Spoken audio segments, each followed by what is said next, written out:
আসসালামু আলাইকুম ভিউয়ার্স, আপনাদের সাথে শেয়ার করব আজকে শুক্রবারের দিন আমাদের খাবার হিসেবে কি রান্না করেছি।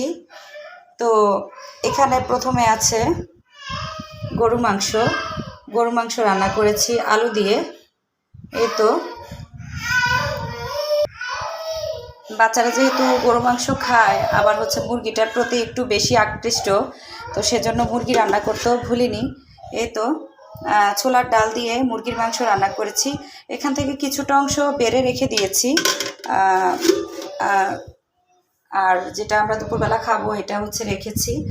আর সাথে ছিল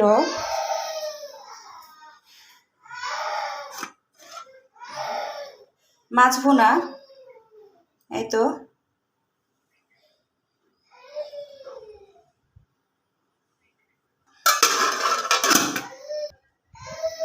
আর সবশেষে এই তো ভর্তা। তো আলহামদুলিল্লাহ এটা দিয়ে আজকে আমরা দুপুরবেলা খাওয়া দাওয়া করব। কোনো মেহমান নেই, এগুলো আসলে আজকে এমনিতেই আয়োজন করেছি নিজেদের জন্যই। আসসালামু আলাইকুম।